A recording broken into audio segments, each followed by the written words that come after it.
Terceira vez que eu tô iniciando a gravar esse vídeo e a minha barba tá desse jeito porque eu estou de quarentena e eu preciso fazê-la e eu não estou indo numa barbearia.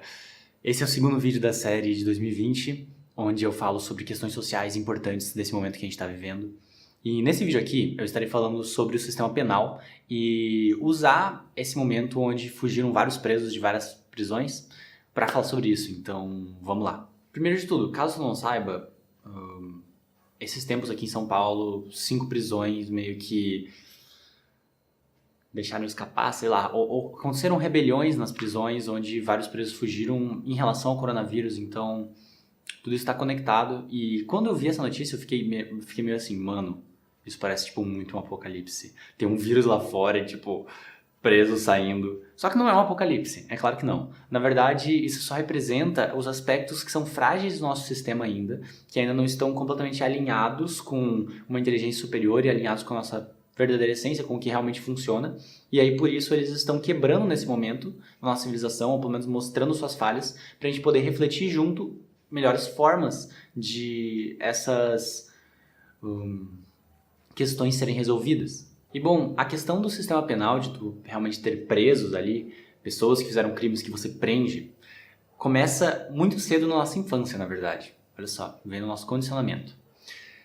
Sabe quando você assistiu o filme lá de ação, que tinha o cara bonzão, o mocinho que quebrava os bandidos? Ou seja, o bom e o mal? Sabe quando sua mãe ou seu pai falou pra você que você estava sendo um bom menino, uma má menina? Ou uma boa menina e um mau menino? Enfim. Quando você fez alguma coisa e você foi repreendido. Quando até os seus pais falaram, vou chamar a polícia pra te pegar, aquela brincadeirinha, sabe? A gente meio que cresce com essa consciência de que existem pessoas boas e existem pessoas más. E a gente sempre vai querer ser quem? A pessoa boa. Por quê? Porque a gente quer ser aceito socialmente. Isso é meio que um mecanismo que todo mundo acaba tendo. Só que o que acontece? Vem de questões da infância, traumas da infância dessa pessoa, onde ela começou a desenvolver sentimentos de não pertencimento, de não amor, de não merecimento, de raiva de si mesmo. E aí, devido a pessoa ter essas questões, digamos, rodando no inconsciente dela, isso acaba se tornando uma sombra. Entende? A gente pode chamar assim, uma coisa inconsciente, um aspecto sombra. E o que acontece? A nossa cultura, a nossa sociedade, ela tem um desequilíbrio muito grande na energia masculina e na energia feminina. A energia masculina é basicamente a energia que é mais racional, é mais linear, entende? É mais direta ao ponto, tem mais a ver com a ação. A energia feminina tem mais a ver com a emocional, com o acolhimento, com o amor, com o cuidado, com o aprofundamento na própria subjetividade da consciência. E o desequilíbrio que a nossa cultura tem é que a energia masculina, que é a racional, ela tenta julgar, diminuir e reprimir os aspectos sombras. Então a gente, de uma forma bem masculina, bem racional, a gente tenta reprimir os problemas mentais que a gente tem, as questões emocionais que a gente tem, os traumas de infância, a gente tenta meio que cortar isso pela raiz, sabe? A gente faz isso de várias formas culturais diferentes, seja tomando aquela cerveja e assistindo futebol para não refletir sobre como você está se sentindo, ou seja em questões mais profundas, como por exemplo, literalmente prendendo pessoas que expressam uma sombra nas suas atitudes. E o que acontece é que a energia feminina tem uma forma única de lidar com essas questões sombra, que é através do acolhimento, é através do amor, é através do reconhecimento e da transmutação dessas sombras, desses traumas, para algo melhor. Só que a nossa cultura é literalmente desequilibrada, entende? O racional julga o emocional, a gente julga coletivamente, nem que no nível inconsciente, que nossas emoções são um problema, que nós somos um problema, que tipo, aspectos sombras não são para ser mexidos, ou que simplesmente não tem o que fazer quando, por exemplo, uma pessoa mata alguém, sabe? A pessoa tem um defeito, tem um problema ali, não tem como resolver isso. Ou da forma mais simples, essa pessoa é do mal, essa pessoa é má, é um bandido, sabe? É errada, tem que ser punido. Te lembra alguém isso? Então, trazendo mais para a prática ainda, eu quero que tu imagine para tu entender como que isso acontece, imagina uma menininha que tá com a mãe dela, e aí essa menininha, ela vê uma bala na loja, uma balinha daquelas de comer, gostosinha, e ela fala assim, mãe, eu quero uma bala. E a mãe fala, não, filha, não vai ter, não vou te dar. E aí a menina fica incomodada, fica irritada porque ela não pode ter aquilo, e ela dá um jeito de ela pegar a bala escondido e come. Um tempo depois, a mãe dela percebe que ela fez isso, porque ela encontra o papelzinho da bala, e percebe que ela roubou a bala. E ao invés dela ter uma conversa com a filha sobre como lidar com quando você não pode ter o que você quer, sobre o que acontece quando você rouba, sobre por que você roubou, sabe? De realmente ter aquela compreensão e aquele amor, dela entender que tá tudo bem ela não ter a bala, que ela vai ter outras coisas. A mãe, ela simplesmente pega e fala assim: menina feia, você roubou, se você roubar, a polícia vai te pegar, isso é errado, isso é feio, eu não sei o quê. E nesse momento, quando ela começa a julgar a criança assim, a criança começa a se sentir excluída e isolada e ela começa a sentir que ela não pertence. Porque se ela roubou, genuinamente, a partir da energia dela, quer dizer que ela não pertence. E se ela não pertence, ela não vai sobreviver, porque nós somos seres sociais. Então, já numa questão de sobrevivência, ela fica com muito medo de ser isolada socialmente. Como que ela lida com isso? Ela basicamente, para poder sentir que pertence, ela tenta rejeitar, porque ninguém ensinou nada melhor para ela tenta rejeitar o aspecto dela que se sente incomodado quando não tem alguma coisa e rouba. Então ela joga pro inconsciente dela, que é isso que a gente faz. Quando você tenta empurrar alguma coisa da sua consciência, você não joga ela para fora, você coloca ela no seu inconsciente, no seu subconsciente. Então essa menina, ela, quando crescer, ela pode, além de roubar indiretamente, tipo, ela não tem alguma coisa, ela pega e sacaneia alguém, ela pode ser uma pessoa extremamente invejosa, porque ela não trabalhou essa sensação de não ter o que ela quer, e aí ela acaba canalizando essa energia para outra forma, que daí ela aparentemente parece ser aceitável. Entende? Já que ela aprendeu que daquela forma não é aceitável, roubando não é aceitável. Então aquilo se torna uma coisa inconsciente, porque ela nem percebe que ela está fazendo aquilo, porque ela não sabe de onde que aquilo veio. Entende? Isso é uma das formas que a energia masculina pode reprimir a energia feminina, que o racional pode reprimir o emocional ao invés de lidar com ele. Outro exemplo, imagina uma criança, um menino que nasce numa favela e o pai é extremamente agressivo e a mãe está normalmente sempre machucada e ele vive nesse contexto.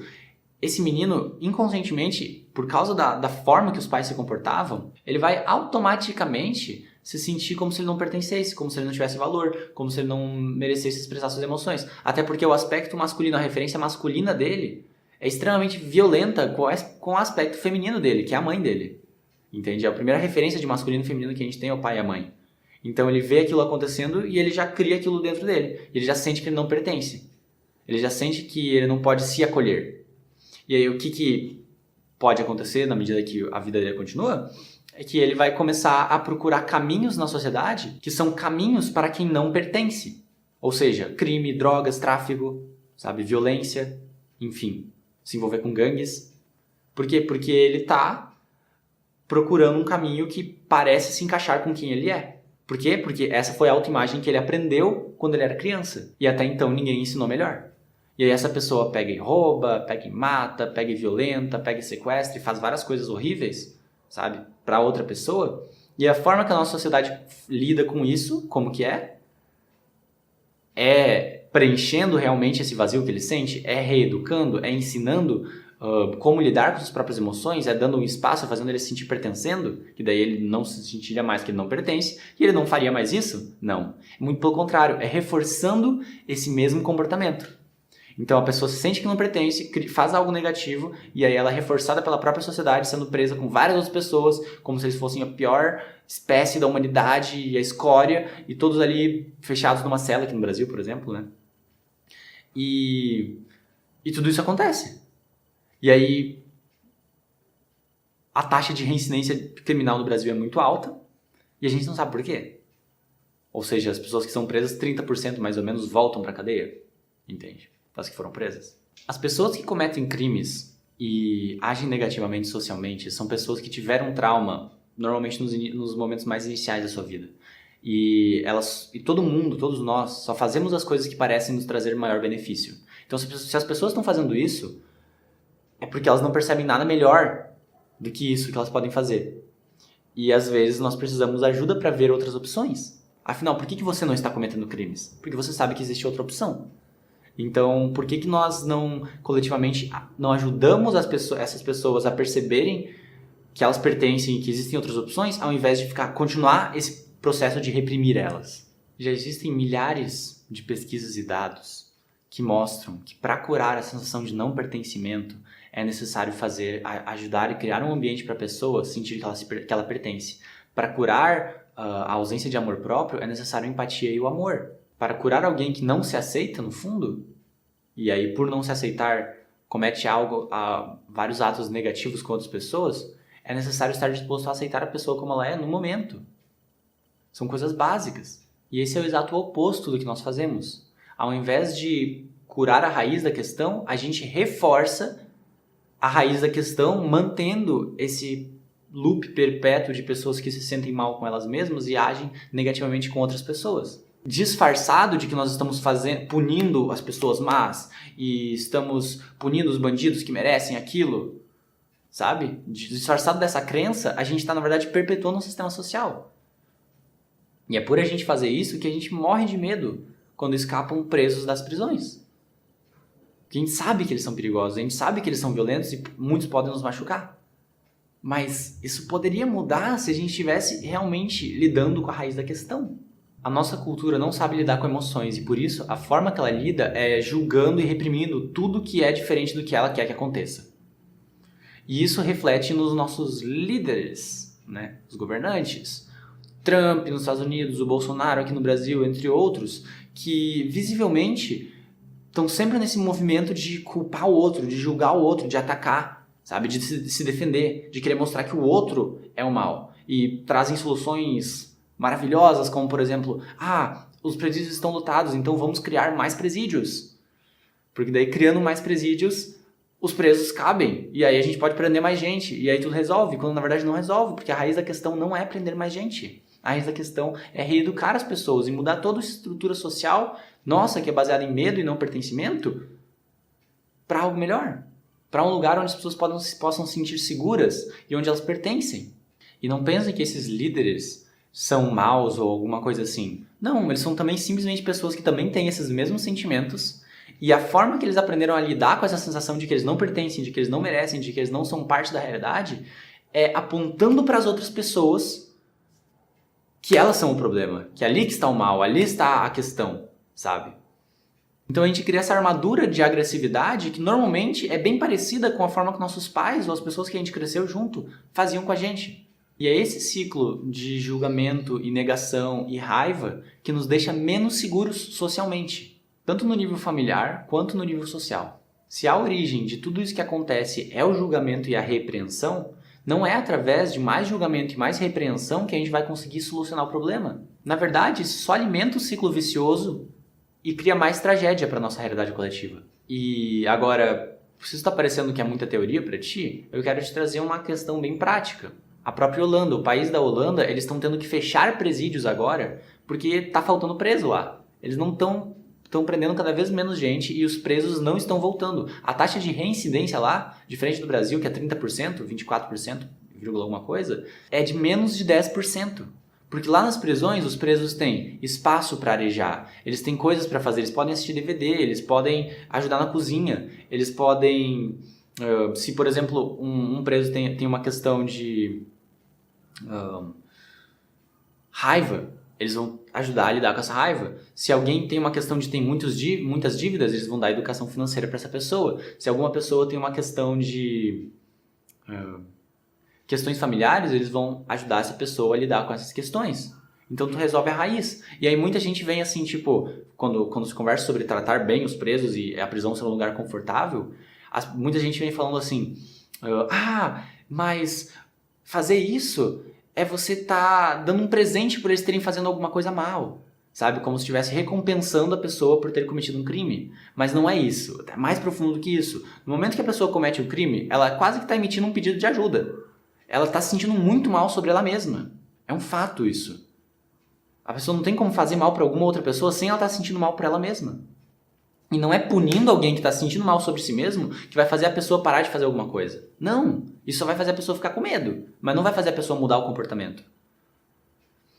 O que faz mudar o comportamento é você resolvendo a sensação dela de não pertencer. Por exemplo, criando um ambiente onde ela pode se sentir confortável, onde ela pode sentir que ela pertence. Muitas prisões na Holanda são parecidas com a vida fora da prisão, justamente para fazer a pessoa sentir já que ela está dentro daquele modo de viver operante da sociedade, para que depois, quando ela sai da prisão, ela possa se encaixar com muito mais facilidade. Entende? E é por isso que eles estão fechando as prisões lá. E assim, depois de entender tudo isso, não é uma questão de ter raiva com ninguém. Não é uma questão de você ficar com raiva do Bolsonaro, com raiva do sistema penitenciário que a gente tem. Não, tá tudo bem. Mas é uma questão de entender, que nem eu falei no último vídeo, que as coisas que não funcionam do sistema que a gente tá, a gente não precisa tentar quebrar elas. É simplesmente entender que por ser um sistema que não funciona, ele já está ruindo naturalmente.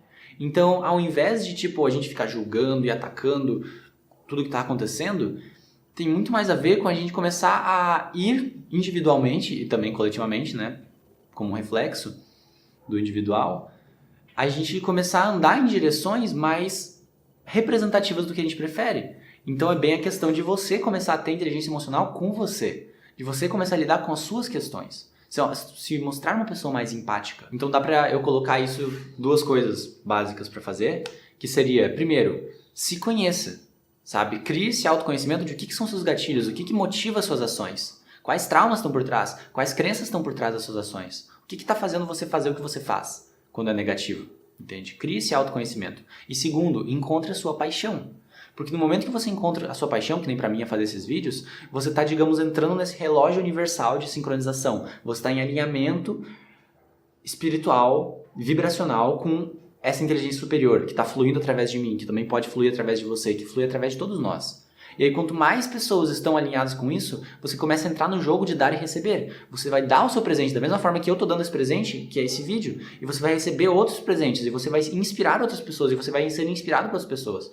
E se a sua paixão é, por exemplo, que nem a minha nesse momento, é falar sobre esse assunto na internet ou em algum outro lugar, fale sobre esse assunto. Se a sua paixão é se aprofundar mais em como lidar com essas questões emocionais, se aprofunde nisso. Ou se a sua questão é criar arte, crie arte. Se sua paixão é se envolver em projetos sociais, se envolva, enfim, seja lá o que for a sua paixão. Mas se você estiver vivendo a sua paixão, você pode saber que você está fazendo a sua parte para fazer o mundo um lugar melhor. E fisicamente o que tu está fazendo é que tu está emitindo uma frequência vibracional que representa a sua essência espiritual.